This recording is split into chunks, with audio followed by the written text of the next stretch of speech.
Hello everyone, welcome to Study Bit. Friends, मैं आज रुकमाइन publication का ये टेस्ट सीरीज़ 13 कराने वाला हूँ। 12 टेस्ट सीरीज ऑलरेडी मैंने अपलोड कर चुके हैं प्लेलिस्ट में, जाकर आप वहाँ पे देख सकते हैं। तो फ्रेंड्स, इस टेस्ट सीरीज़ में हमारा जितने भी क्वेश्चन रहेंगे वो हमारे प्रीवियस ईयर के क्वेश्चन हैं, तो आप इस वीडियो में बने रहिएगा। फ्रेंड्स, मैं ये बोल रहा था कि जैसे मैं इसमें रुकमणी पब्लिकेशन में 15 जो सेट हैं वो 15 सेट मेरे 1-2 दिन में ख़त्म हो जाएंगे। तो जैसे ही ख़त्म होंगे उसके बाद से मैं ऐसा क्वेश्चन लाऊंगा जो कि डायरेक्ट आपको पेपर में ही लड़ेंगे। तो आप कृपया करके मेरे चैनल पे बने रहिएगा और बेल आइकन को प्रेस कर लीजिएगा ताकि आपको आपको मतलब कि समय से वीडियो मिल पाए, और कोई भी इन्फॉर्मेशन होगा बिल्टोन के थ्रू तो मैं आपको प्रोवाइड करूँगा, आपको बताऊँगा। और आप मेरे चैनल पे हैं तो सबसे पहले आप जाके सब्सक्राइब कर लीजिएगा और टेलीग्राम से जुड़ जाइएगा। टेलीग्राम पे नोटिफिकेशन आपको मिलते रहता है, वहाँ पे आप देख सकते हैं जाकर। तो फ्रेंड्स, चलिए मेरा आज का न्यू कोट्स है हमारा। कल को आसान बनाने के लिए आज आपको कड़ी मेहनत करनी ही पड़ेगी, और सपनों को सच करने से पहले सपनों को ध्यान से देखना होता है। ज़माने में वही लोग हम पर उंगली उठाते हैं जिनकी हमें छूने की औकात नहीं होती, और अगर आप सफल होना चाहते हो तो आपको अपने काम में एकाग्रता लानी होगी। तो आज का मेरा कोट्स कैसा रहा फ्रेंड्स, ज़रूर कमेंट बॉक्स में लिखिएगा कि मेरा आज का कोट्स कैसा रहा। चलिए फ्रेंड्स, देर न करते हुए मैं इस वीडियो को स्टार्ट करता हूँ। फर्स्ट मेरा क्वेश्चन, 5 MS वर्ड डॉक्यूमेंट एक विशिष्ट समय पर खुले हुए हैं। यदि आप इन खुले हुए डॉक्यूमेंट्स पर बारी बारी से जाना चाहते हैं तो आप किस टैब का उपयोग करेंगे? तो फर्स्ट का हमारा हो जाएगा ऑप्शन डी हो जाएगा, मीन्स की व्यू, उसके बाद से स्विच विंडोज़ का यूज़ करेंगे। हम क्या करेंगे, सबसे पहले व्यूज़ और उसके बाद से स्विच विंडोज़ का उपयोग करेंगे। तो अब हमारा ऑप्शन क्या हो जाएगा, डी हमारा ऑप्शन हो जाएगा। नेक्स्ट बढ़ते हैं, MS word document table content को जोड़ने के लिए आप डैश मेनू का चयन करेंगे। MS वर्ड डॉक्यूमेंट में टेबल ऑफ कंटेंट को जोड़ने के लिए आप किस मेनू का चयन करेंगे? तो हम इंसर्ट का चयन करेंगे। ऑप्शन हमारा हो जाएगा बी। MS वर्ड डॉक्यूमेंट में टेबल ऑफ कंटेंट को जोड़ने के लिए आप किस मेनू का चयन करेंगे? तो इंसर्ट का करेंगे। ऑप्शन हमारा हो जाएगा बी। नेक्स्ट हमारा 241.1223 क्लास डैश का IP एक एड्रेस है, तो 3 का हमारा हो जाएगा डी हो जाएगा, मीन्स कि ई हो जाएगा, हमारा ऑप्शन ई हो जाएगा। 241.1.2.23 क्लास डैश का IP एड्रेस है, तो हमारा ई का IP एड्रेस है, ऑप्शन हमारा हो जाएगा डी। नेक्स्ट है हमारा MS वर्ड डॉक्यूमेंट में इंसर्ट डैश ऑब्जेक्ट विकल्प का इस्तेमाल करते हुए एक मौजूदा वर्कशीट से डेटा को अंतः स्थापित करने के संदर्भ में निम्नलिखित में से कौन सा कथन सत्य है? तो 4 का बताना है इसमें कौन सा हमारा सत्य है। तो हमारा सी जो है वो सत्य है। मौजूदा MS एक्सेल फाइल इस तरह एम्बेडेड की जा सकती है जो वर्ड डॉक्यूमेंट में केवल एक MS एक्सेल का आइकन दिखेगा, तो हमारा सी सही हो जाएगा। केवल एक रिक्त MS एक्सेल फाइल इंसर्ट की जा सकती है, नहीं, ये हमारा गलत हो जाएगा। MS वर्ड डॉक्यूमेंट में की गई एम्बेडेड MS एक्सेल ऑब्जेक्ट को एडिट नहीं किया जा सकता, ये भी हमारा गलत है, किया जा सकता है। केवल डेटा वाली एक MS एक्सेल फाइल इंसर्ट की जा सकती है, ये भी हमारा गलत हो जाएगा। तो हमारा ऑप्शन क्या हो जाएगा, सी जो है हमारा सत्य होगा। नेक्स्ट हमारा 5 MS एक्सेल वर्कशीट को नेमिंग के लिए निम्नलिखित में से कौन सा वैध फाइल नाम है? MS एक्सेल में वर्कशीट की नेमिंग के लिए निम्नलिखित में से कौन सा वैध फाइल नाम है? तो 5 का आंसर हमारा हो जाएगा बजट 1, मीन्स कि डी हमारा हो जाएगा, क्या हो जाएगा, बजट 1 हो जाएगा। MS एक्सेल में वर्कशीट को नेमिंग के लिए निम्नलिखित में से कौन सा वैध फाइल नाम है? तो बजट हो जाएगा, बजट 1 हो जाएगा हमारा। नेक्स्ट हमारा MS पावर पॉइंट में स्लाइड सॉर्टर व्यू के संदर्भ में निम्नलिखित में से गलत कथन का चयन कीजिए। तो 6 का हमारा हो जाएगा ई हो जाएगा हमारा, मीन्स कि किसी स्लाइड के कंटेंट को परिवर्तित करता है, MS पावर पॉइंट में स्लाइड सॉर्टर व्यू के संदर्भ में निम्नलिखित में से कौन सा गलत कथन है? तो गलत कथन हमारा यही हो जाएगा, किसी स्लाइड के कंटेंट को परिवर्तित करता है, ये हमारा गलत कथन हो जाएगा। इसे सेलेक्ट करने के लिए एक स्लाइड पर क्लिक करता है, ये हमारा सही है। एक स्लाइड को डिलीट करता है, ये भी हमारा सही है। और स्लाइड्स को थंबनेल पिक्चर्स के रूप में करता है, ये भी हमारा सही है। तो हमारा गलत कौन सा हो जाएगा? हमारा 6 है जो वो गलत हो जाएगा। कौन सा गलत हो जाएगा फ्रेंड्स? हमारा सी जो है, सॉरी ए जो हमारा वो गलत हो जाएगा, बाकी BCD हमारा जो सही हो जाएगा। तो 6 का हमारा ऑप्शन हो जाएगा ए। नेक्स्ट हमारा 7, बजट और वित्तीय प्रतिवेदनों के जैसे अंकीय डेटा को संगठित, विश्लेषित व आलेखित करने वाले प्रोग्राम डैश कहलाते हैं। तो 7 का हो जाएगा हमारा ए, स्प्रेडशीट हो जाएगा। क्या हो जाएगा? स्प्रेडशीट। बजट और वित्तीय प्रतिवेदनों के जैसे अंकीय डेटा को संगठित, विश्लेषित व आलेखित करने वाले प्रोग्राम स्प्रेडशीट कहलाते हैं। नेक्स्ट हमारा MS एक्सेल में 8 का MS एक्सेल में व्यू मेनू के अंतर्गत निम्नलिखित में से कौन सा फीचर उपलब्ध नहीं होता है? तो 8 का हमारा हो जाएगा, 8 का हमारा ए हो जाएगा, स्प्लिट कॉलम हो जाएगा। हमारा फर्स्ट ऑप्शन हो जाएगा स्प्लिट कॉलम। क्या हो जाएगा? Split column. MS एक्सेल में व्यू मेनू के अंतर्गत निम्नलिखित में से कौन सा फीचर उपलब्ध नहीं होता? तो स्प्लिट कॉलम हमारा नहीं होता।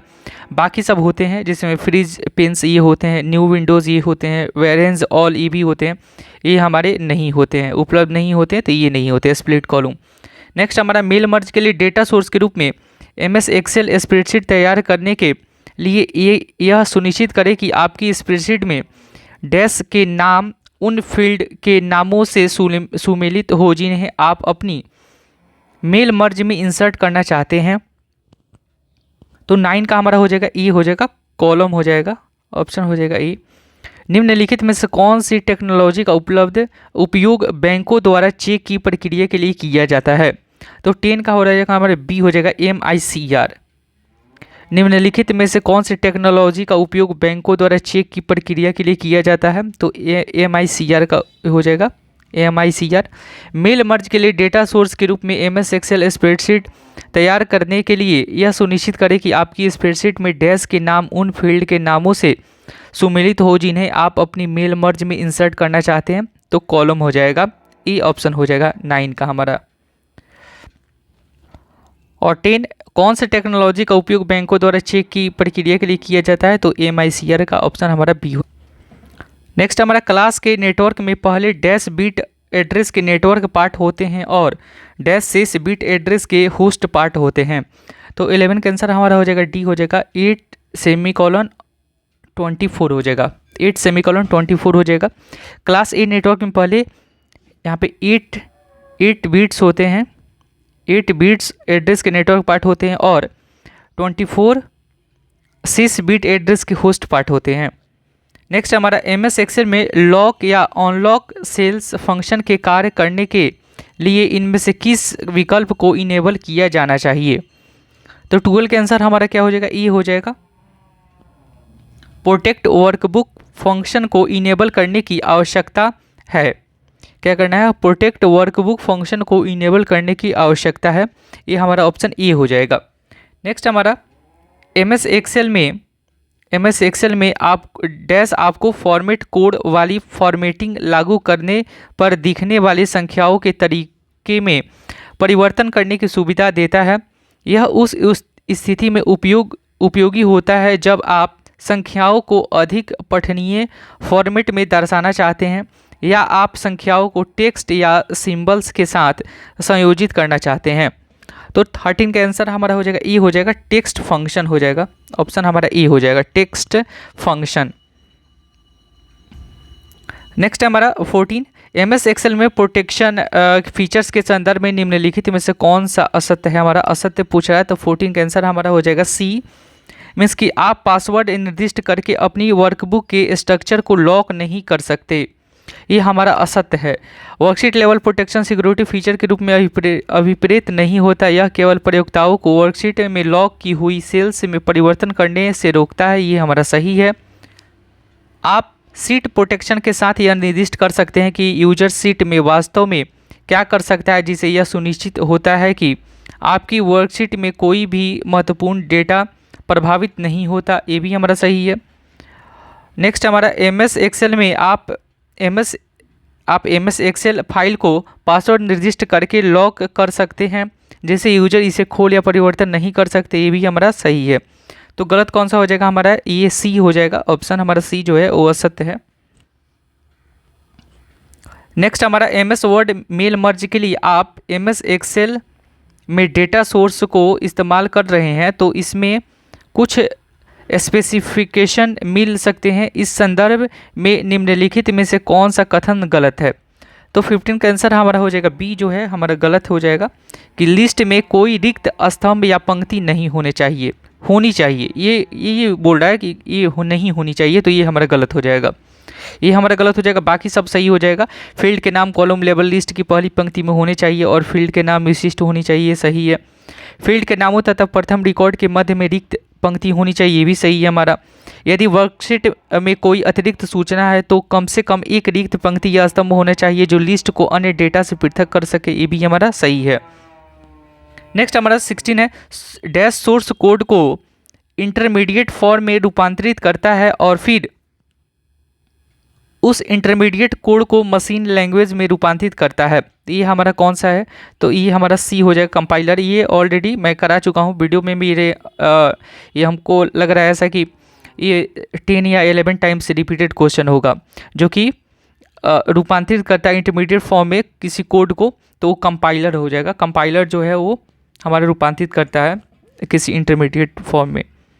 17 हो जाएगा, डैश एक आइकन होता है जो आपको उस आइटम, डॉक्यूमेंट, एप्लीकेशन या पिक्चर तक निर्देशित करता है जो कंप्यूटर में कहीं और स्थित होता है। यह यूजर के लिए उस आइटम तक एक्सेस अधिक सुगम, आमतौर पर डेस्कटॉप पर बनाना है और उसे आइकन के कोने में एक छोटे तीर द्वारा पहचाना जाता है। तो 17 का हो जाएगा हमारा डी हो जाएगा, शॉर्टकट हो जाएगा। आंसर हमारा डी हो जाएगा, शॉर्टकट। शॉर्टकट एक आइकन होता है जो आपको उस आइकन, डॉक्यूमेंट, एप्लीकेशन या पिक्चर तक निर्देशित करता है जो कंप्यूटर में कहीं और स्थित होता है। यह यूजर के लिए उस आइटम तक एक्सेस अधिक सुगम, आमतौर पर डेस्कटॉप पर बनाता है और इसे आइकन के कोने में एक छोटे तीर द्वारा पहचाना जाता है। तो ऑप्शन हमारा हो जाएगा शॉर्टकट, डी ऑप्शन हो जाएगा। नेक्स्ट हमारा वर्ड प्रोसेसिंग डॉक्यूमेंट में टैब्स व स्पेसेस के माध्यम से की जाने वाली टेक्स्ट की एनालाइन एक कठिन कार्य हो सकता है। एमएस वर्ड के द्वारा किसी डैश डॉक्यूमेंट में टेक्स्ट के स्तंभों तथा पंक्तियों को आसानी से अलाइन करने के लिए इंसर्ट करना होगा। तो 18 का ऑप्शन हमारा कौन सा हो जाएगा, 18 का ऑप्शन हमारा हो जाएगा ए, आंसर हमारा हो जाएगा टेबल। टेबल डॉक्यूमेंट में टेक्स्ट के स्तंभों तथा पंक्तियों को आसानी से अलाइन करने के लिए इंसर्ट करना होगा, तो हो जाएगा हमारा आंसर टेबल। नेक्स्ट है, एमएस एक्सेल वर्कशीट में पूरे स्मार्ट आर्ट याफिक में रंगों में परिवर्तन करने के लिए डैश स्मार्ट पर क्लिक करें। स्मार्ट आउट टूल्स के अंतर्गत डैश टैब पर स्मार्ट आर्ट ग्रुप में क्लिक करें। तो ऑप्शन कौन सा हो जाएगा 19 का ऑप्शन हमारा हो जाएगा ई हो जाएगा, डिजाइन, उसके बाद से स्मार्ट आर्ट स्टाइल्स, उसके बाद से चेंज कलर्स। ऑप्शन हमारा हो जाएगा ई। एमएस एक्सेल वर्कशीट में पूरे स्मार्ट आर्ट याफिक में रंगों में परिवर्तन करने के लिए हमारे डिजाइन, स्मार्ट आर्ट स्टाइल और चेंज कलर को हम यहाँ पे टैब पर स्मार्ट ग्रुप में क्लिक करें, ई हो जाएगा, ऑप्शन हमारा ई हो जाएगा। नेक्स्ट हमारा एमएस पावर पॉइंट में आप स्लाइड के साइज़ का निर्धारण करने के लिए विकल्प कहाँ पा सकते हैं। तो 20 का आंसर हमारा हो जाएगा बी हो जाएगा, डिजाइन में हम पा सकते हैं इसको। एमएस पावर पॉइंट में आप स्लाइड के साइज़ का निर्धारण करने के लिए विकल्प कहाँ पा सकते हैं, तो डिजाइन, ऑप्शन हमारा हो जाएगा बी।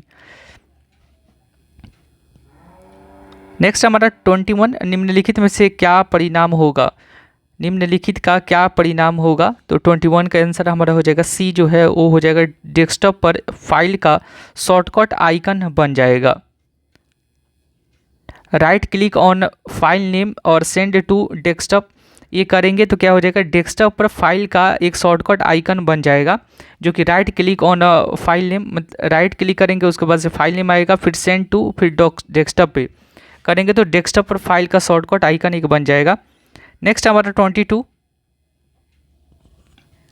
निम्नलिखित में से कौन सा ऐसा कार्य है जो प्रमुख रूप से सीपीयू का नहीं है?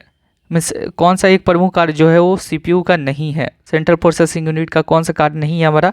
तो ग्राफिकल प्रोसेसिंग करना ये हमारा सेंट्रल प्रोसेसिंग यूनिट का नहीं है। प्राइमरी स्टोरेज या मेन मेमोरी के साथ निकटता के साथ इंटरेक्ट करना ये हमारा है। अरिथमेटिक और लॉजिकल ऑपरेशनों को क्रियान्वित करना ये भी हमारा है। भंडारित स्टोर प्रोग्राम निर्देशों को क्रियान्वित करना ये भी हमारा है। तो कौन सा नहीं है? तो ये हमारा नहीं है। ग्राफिकल प्रोसेसिंग करना ये सीपीयू का नहीं है हमारा काम। नेक्स्ट हमारा इंटरनेट से कनेक्ट करते समय 1 Mbps की डेटा ट्रांसफ़र की दर डैश प्रति सेकंड के बराबर होती है। तो 23 का आंसर हमारा हो जाएगा डी। 10 के पावर 6 बाइट्स के बराबर हमारा होती है। 23 का हमारा हो जाएगा डी हो जाएगा। नेक्स्ट हमारा मेल मर्ज प्रोसेस में 3 डॉक्यूमेंट शामिल होता है, मेन डॉक्यूमेंट डैश तथा मर्ज डॉक्यूमेंट। तो 24 का आंसर हमारा हो जाएगा ए डेटा सोर्स। क्या हो जाएगा? Data source. ऑप्शन हमारा ये हो जाएगा। मेल मर्ज प्रोसेस में 3 डॉक्यूमेंट शामिल होते हैं, मेन डॉक्यूमेंट, डेटा सोर्स तथा मर्ज डॉक्यूमेंट होते हैं। नेक्स्ट है हमारा 25 का एप्लीकेशन सॉफ्टवेयर के संदर्भ में निम्नलिखित में से कौन सा कथन हमारा सत्य है? ये सत्य पूछ रहा है, सही कौन सा है? तो हमारा यह विशिष्ट उद्देश्य वाला सॉफ्टवेयर है जिसका उपयोग विशिष्ट कार्य करने के लिए किया जाता है, यही हमारा सत्य हो जाएगा। इसे लिखने के लिए केवल लो लेवल लैंग्वेज का इस्तेमाल किया जाता है, नहीं, गलत है। यह इनपुट और आउटपुट डिवाइसों के मध्य इंटरफेस के रूप में धीरे धीरे कार्य करता है, ये भी हमारा गलत है। इसके बिना कंप्यूटर सिस्टम संचालित नहीं हो सकता, ये भी हमारा गलत है। तो हमारा हो जाएगा ये ऑप्शन हमारा जो है सत्य हो जाएगा, ए हो जाएगा। नेक्स्ट हमारा स्लाइड शो के दौरान स्क्रीन को काली करने के लिए डैश दबाया जाता है।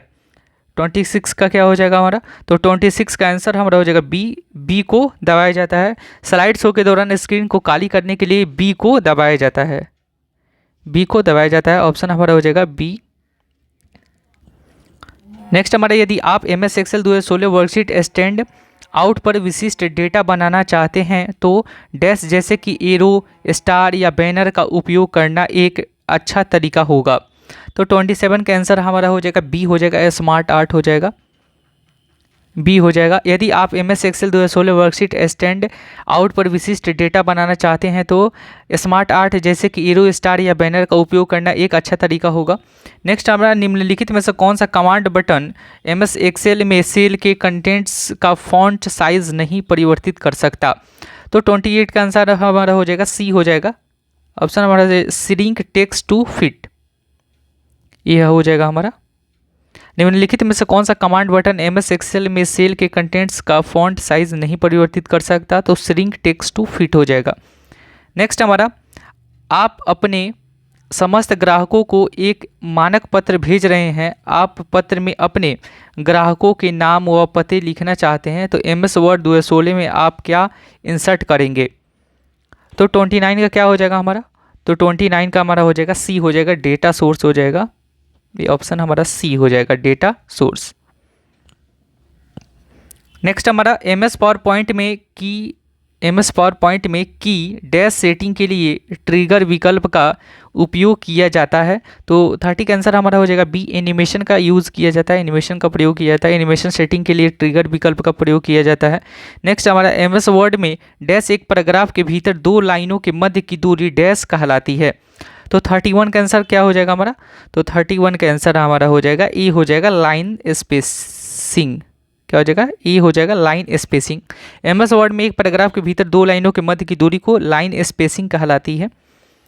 32 हो जाएगा हमारा निम्नलिखित में सेल के कंटेंट्स पर विचार करें। इसमें से सोचना है कि कौन सा हमारा हो जाएगा। तो सेल C1 में फार्मूला A1 + B $1 है तो C1 से फार्मूला C2 में कॉपी किया जाता है तो C2 में दिखने वाला मान क्या होगा? तो ये हमारा C हो जाएगा, 7 हो जाएगा। यहाँ पे 7 होगा मान हमारा, ऑप्शन C हो जाएगा। C2 में दिखने वाला मान 7 हो जाएगा। नेक्स्ट हमारा 8 पेजेस वाले MS Word 2016 डॉक्यूमेंट में आप केवल पेज 236 और 8 का प्रिंट आउट लेना चाहते हैं तो आप किस सेटिंग का इस्तेमाल करेंगे? तो 33 का हो जाएगा बी हो जाएगा, कस्टम प्रिंट। क्या हो जाएगा? कस्टम प्रिंट हो जाएगा। नेक्स्ट हमारा कंप्यूटर नेटवर्क कार्ड और नेटवर्क राउटर को कनेक्ट करने वाली केबल को डैश कहा जाता है। कंप्यूटर नेटवर्क कार्ड और नेटवर्क राउटर को कनेक्ट करने वाली केबल को डैश कहा जाता है। तो डी हमारा हो जाएगा रजिस्टर जैक 45, ये कहा जाता है रजिस्टर्ड जैक 45, याद रखिएगा रजिस्टर जैक 45। नेक्स्ट हमारा एमएस एक्सेल वर्कशीट में संख्याओं की वे पंक्ति या स्तंभ डैश कहलाते हैं जो चार्ट में प्लांटेड होते हैं। तो 35 का आंसर हमारा हो जाएगा डी हो जाएगा, डेटा सीरीज कहलाते हैं, डेटा सीरीज कहलाते हैं हमारे एमएस एक्सेल वर्कशीट में संख्याओं को वे पंक्ति या स्तंभ डेटा सीरीज कहलाते हैं। नेक्स्ट हमारा डैश एक वर्कशीट की एक सेल की फॉर्मेटिंग को उसी वर्कशीट की दूसरी सेल में लागू करने के लिए आप निम्नलिखित में से डैश का उपयोग करेंगे। तो 36 का आंसर हमारा हो जाएगा डी, इसकी पेस्ट स्पेशल और फॉर्मेट का हम यूज़ करेंगे। क्या करेंगे? पेस्ट स्पेशल और फॉर्मेट का यूज़ करेंगे। एक वर्कशीट की सेल को फॉर्मेटिंग को उसी वर्कशीट की दूसरी सेल में लागू करने के लिए आप निम्नलिखित में से पेस्ट स्पेशल और फॉर्मेट का उपयोग करेंगे। ऑप्शन हमारा हो जाएगा डी। नेक्स्ट हमारा प्रोटेक्ट वर्कबुक फंक्शन क्या करता है? तो प्रोटेक्ट वर्कबुक फंक्शन जो है हमारा वो हमारा यह वर्कबुक को इस तरह से रक्षित करता है कि इस तक केवल वही लोग पहुंच सकते हैं जिनके पास इसका पासवर्ड होगा। प्रोटेक्ट वर्कबुक का यही फंक्शन होता है, जिनके पास पासवर्ड होता है वही उनके पास पहुंच सकते हैं। नेक्स्ट हमारा वायरलेस नेटवर्क का इस्तेमाल करते समय SSID इनमें से किसे निरूपित करता है? इसके वायरलेस नेटवर्क का इस्तेमाल करते समय SSID जो निम्नलिखित में से किसे निरूपित करता है? तो 38 का आंसर हमारा हो जाएगा D, unique identifier of a wireless network. ये ऑप्शन हमारा हो जाएगा डी हो जाएगा। वायरलेस नेटवर्क का इस्तेमाल करते समय SSID इनमें से किसे निरूपित करता है? तो unique identifier of a wireless network हो जाएगा, डी हो जाएगा ऑप्शन हमारा। नेक्स्ट हमारा एमएस वर्ड में टेक्स्ट की फॉर्मेटिंग करते समय निम्नलिखित में से कौन सा वैध विकल्प नहीं है जो कि उपलब्ध होता है? तो 39 का आंसर हमारा हो जाएगा बी हो जाएगा, इसकी एक्सपोनेंट हो जाएगा। क्या हो जाएगा ऑप्शन? एक्सपोनेंट। एमएस वर्ड में टेक्स्ट की फॉर्मेटिंग करते समय निम्नलिखित में से कौन सा वैध विकल्प नहीं है जो कि उपलब्ध होता है? तो एक्सपोनेंट हमारा जो है वैध विकल्प ये नहीं है हमारा जो कि उपलब्ध होता है।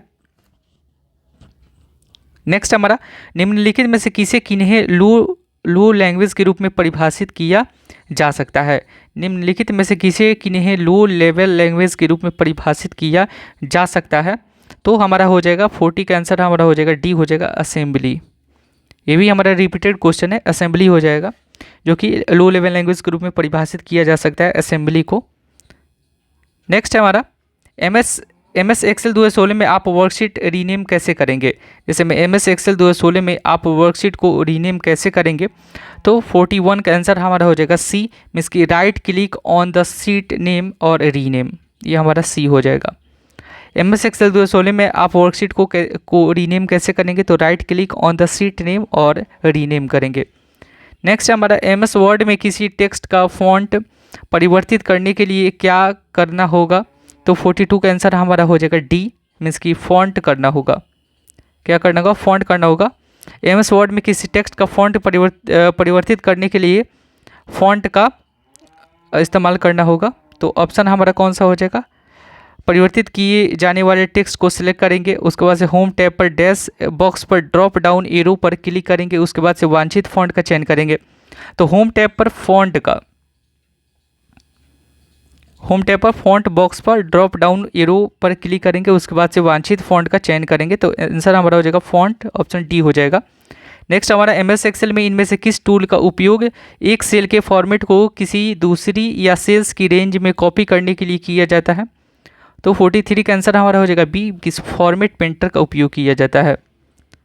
किसका उपयोग किया जाता है? फॉर्मेट पेंटर का उपयोग किया जाता है, फॉर्मेट पेंटर का। ऑप्शन हमारा हो जाएगा बी। एमएस एक्सेल में इनमें से किस टूल का उपयोग एक सेल के फॉर्मेट को किसी दूसरी या सेल्स की रेंज में कॉपी करने के लिए किया जाता है? तो फॉर्मेट पेंटर को किया जाता है। नेक्स्ट हमारा कार्यालय में इस्तेमाल किए जाने वाले लैपटॉप में डैश की डेटा स्टोरेज क्षमता होती है? तो 44 का आंसर हमारा हो जाएगा ए, इसकी 512 GB। ऑप्शन ए हो जाएगा हमारा। कार्यालय में इस्तेमाल किए जाने वाले लैपटॉप में 512 GB की डेटा स्टोरेज क्षमता होती है। कितनी है? 512 GB की स्टोरेज क्षमता होती है। नेक्स्ट हमारा MS पावर पॉइंट में टेक्स्ट डायरेक्शन में डिफ़ॉल्ट रूप में कितने विकल्प उपलब्ध होते हैं? तो भी हमारा रिपीटेड क्वेश्चन है, हमारा बी हो जाएगा, 4 उपलब्ध होते हैं। MS पावर पॉइंट में टेक्स्ट डायरेक्शन में डिफ़ॉल्ट रूप से कितने विकल्प उपलब्ध होते हैं? तो 4 उपलब्ध होते हैं। नेक्स्ट हमारा MS वर्ड 2016 में मेल मर्ज का इस्तेमाल करते हुए लेबल्स को प्रिंट करने के लिए डैश स्टार्ट मेल मर्ज और लेबल्स पर जाएं। तो 46 का आंसर हमारा हो जाएगा डी, मीन्स की मेलिंग्स, यहाँ पे मेलिंग्स और स्टार्ट मेल मर्ज और उसके बाद लेबल पर जाएं। नेक्स्ट 47 डैश जुड़ी हुई हार्डवेयर डिवाइस तथा ऑपरेटिंग सिस्टम के मध्य आवश्यक रूप से निर्बाध कम्युनिकेशन की सुविधा देता है। तो 47 का आंसर हमारा हो जाएगा सी, डिवाइस ड्राइवर हो जाएगा। डैश डिवाइस ड्राइवर जुड़ी हुई हार्डवेयर डिवाइस तथा ऑपरेटिंग सिस्टम के मध्य आवश्यक रूप से निर्बाध कम्युनिकेशन की सुविधा देता है। तो ऑप्शन हमारा हो जाएगा सी, डिवाइस ड्राइवर। नेक्स्ट हमारा कॉलम बी की समस्त सेल्स के कंटेंट को बोल्ड व इटैलिक करने के लिए आप क्या करेंगे? तो 48 का आंसर हमारा हो जाएगा बी हो जाएगा कि कॉलम बी को सिलेक्ट करेंगे और होम मेनू के अंतर्गत फॉन्ट ग्रुप में बी तथा आई को उपयोग करेंगे। क्या हो जाएगा? ऑप्शन हमारा बी हो जाएगा, कॉलम बी को सिलेक्ट करेंगे और होम मेनू के अंतर्गत फॉन्ट ग्रुप में बी तथा आई का उपयोग करेंगे। ये हो जाएगा हमारा बी हो जाएगा ऑप्शन। नेक्स्ट हमारा MS excel wrap text feature text को समायोजित करने के लिए डैश को एडजस्ट करता है।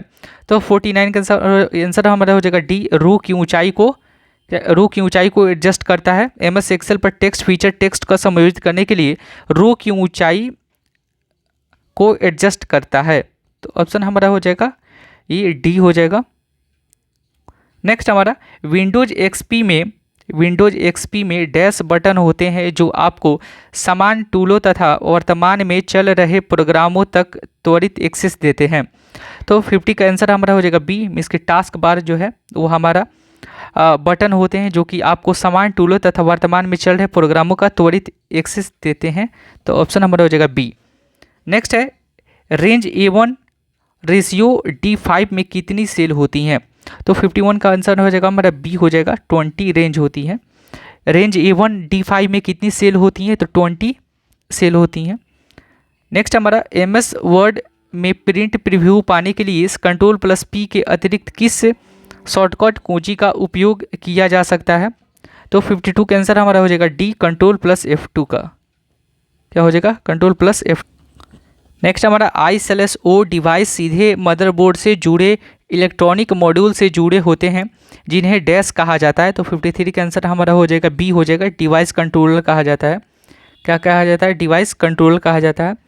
तो फिर से रिपीट कर रहे हैं, I/O डिवाइस सीधे मदरबोर्ड से जुड़े इलेक्ट्रॉनिक मॉड्यूल से जुड़े होते हैं जिन्हें डिवाइस कंट्रोलर कहा जाता है। तो हमारा ऑप्शन बी हो जाएगा।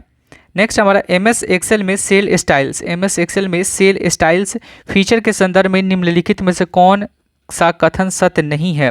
इसमें सत्य नहीं है पूछ रहा है। तो 54 का आंसर हमारा हो जाएगा, जब आप एक समय पर एक सेल या सेल्स की रेंज में एक से अधिक फॉर्मेट लागू करना चाहते हैं तो स्टाइल लागू करना सर्वाधिक आसान होता है। ये हमारा तो सही है। ये पूछ रहा है कि सत्य नहीं है। MS एक्सेल में फॉर्मेटिंग के लिए अनेक बिल्ट इन स्टाइल होती है जिन्हें आप लागू या परिवर्तित कर सकते हैं। ये भी हमारा सही है। नेक्स्ट हमारा स्टाइल फॉर्मेटिंग कैरेक्टरिस्टिक्स जैसे फॉन्ट का नाम, साइज, कलर, अलाइनमेंट व स्पेसिंग का एक सेट होता है। ये भी हमारा सही है। इससे पंक्ति की ऊंचाई या स्तंभ की चौड़ाई परिवर्तित होती है। नहीं, ये हमारा गलत हो जाएगा। यही ऑप्शन हमारा हो जाएगा डी। 54 का आंसर हमारा हो जाएगा डी हो जाएगा। नेक्स्ट हमारा निम्नलिखित में से कौन सा एक आउटपुट डिवाइस नहीं है? सबसे इजी क्वेश्चन है। 55 का आंसर हमारा हो जाएगा, कौन सा हमारा आउटपुट डिवाइस पूछा नहीं है? तो प्लॉटर हमारा क्या है? ये प्लॉटर हमारा क्या है? ये आउटपुट डिवाइस है। मॉनिटर क्या है? हमारा आउटपुट डिवाइस है। स्कैनर क्या है? हमारा ये इनपुट डिवाइस है हमारा। प्रिंटर क्या है? ये भी आउटपुट डिवाइस हो जाएगा। ये स्कैनर क्या है? हमारा इनपुट डिवाइस हो जाएगा। स्कैनर हो गया, कीबोर्ड हो गया, हमारा माउस हो गया, ये सब क्या है? इनपुट डिवाइस हो गया। उसके बाद से जॉयस्टिक हो गया, ये भी हमारा इनपुट डिवाइस हो गया। उसके बाद से हमारा जो लाइट पेन होता है वो भी हमारा क्या है, इनपुट डिवाइस है, और ये सब आउटपुट डिवाइस है। नेक्स्ट हमारा रिक्त स्थान की पूर्ति करें, रिक्त स्थान की पूर्ति करें तो start dash MS office MS word. तो 56 का आंसर क्या हो जाएगा हमारा, डी हो जाएगा, ऑल प्रोग्राम्स, क्या हो जाएगा, ऑल प्रोग्राम्स, डी हो जाएगा। Start all programmes MS office, उसके बाद MS वर्ड, ये क्या है, ऑप्शन हमारा डी हो जाएगा, ऑल प्रोग्राम्स। नेक्स्ट हमारा, आपने एक MS एक्सेल स्प्रेडशीट में 5 विभिन्न स्तंभों में डेटा एंटर किया है, लेकिन आपने देखा कि आप तीसरे स्तंभ में उपलब्ध सूचना को पढ़ नहीं पा रहे हैं। आप सभी 5 स्तंभों की एक जैसी दिखावट चाहते हैं, आपको क्या करना चाहिए। तो 57 का आंसर हमारा हो जाएगा, ये हो जाएगा, तीसरे सेल की दाईं बाउंड्री पर डबल क्लिक करना चाहिए। क्या हो जाएगा, ये हो जाएगा, तीसरे सेल की दाईं बाउंड्री पर डबल क्लिक करना चाहिए। तो ये हमारा ऑप्शन हमारा हो जाएगा ए। नेक्स्ट हमारा, एक वर्कशीट से दूसरी वर्कशीट में जाने के लिए निम्नलिखित में से कौन सा शॉर्टकट कुंजी या कुंजियाँ उपयुक्त हैं। तो 58 का आंसर हमारा हो जाएगा, सी हो जाएगा, कंट्रोल प्लस पेज डाउन। क्या हो जाएगा, कंट्रोल प्लस पेज डाउन, ये ऑप्शन हमारा सी हो जाएगा। नेक्स्ट हमारा, MS एक्सेल वर्कशीट में सभी सेल डिफ़ॉल्ट रूप से डैश होती हैं, लेकिन उन्हें डैश के रूप में फॉर्मेट किया जा सकता, तो अनलॉक्ड और लॉक्ड किया जा सकता है। क्या किया जा सकता है, लॉक्ड या अनलॉक्ड किया जा सकता है, ये हो जाएगा हमारा। निम्नलिखित में से कौन सा प्रोग्राम यूजर को डिलीट फाइल्स तक एक्सेस प्रदान करता है। तो 60 का हमारा क्या हो जाएगा, ये हो जाएगा, विंडोज एक्सप्लोरर हो जाएगा, ये ऑप्शन हो जाएगा। निम्नलिखित में से कौन सा प्रोग्राम यूजर को डिलीट फाइल्स तक एक्सेस प्रदान करता है। तो विंडोज एक्सप्लोरर हो जाएगा, 60 का ये हो जाएगा। तो फ्रेंड्स हमारा यहीं पे 60 MCQ खत्म होता है। मेरा वीडियो कैसा लगा फ्रेंड्स, अगर अच्छा लगा तो प्लीज़ लाइक एंड सब्सक्राइब जरूर कीजिएगा, और कमेंट बॉक्स में ज़रूर लिखिएगा कि हाँ मैं पढ़ा रहा हूँ तो हेल्पफुल आपको लग रहा है या नहीं लग रहा है। और उसके बाद से मैं बताया हूँ कि जैसे ही ये 15 हमारे पूरे सेट ख़त्म हो जाएंगे रुक्मिणी पब्लिकेशन का, उसके बाद से मैं आपको एकदम बेस्ट क्वेश्चन और लाऊंगा इससे भी। ये तो प्रीवियस ईयर चल रहे हैं हमारे, जिससे कि एकदम आपको डायरेक्ट एकदम जो कि एग्जाम में लड़ेंगे क्वेश्चन। तो फ्रेंड्स अब घबराइएगा नहीं, मेरे चैनल पे बने रहिएगा, और टेलीग्राम को जरूर ज्वाइन कर लीजिएगा, क्योंकि वहाँ पे नोटिफिकेशन आपको समय से मिल पाएगा। जैसे ही नोटिफिकेशन कोई चीज़ आता है बिल्ट्रॉन ऑफिस से जुड़े हुए कोई भी इन्फॉर्मेशन, तो मैं आपको शेयर जरूर करूँगा। तो चलिए फ्रेंड्स, फिर नेक्स्ट वीडियो मिलते हैं। Thank you friends.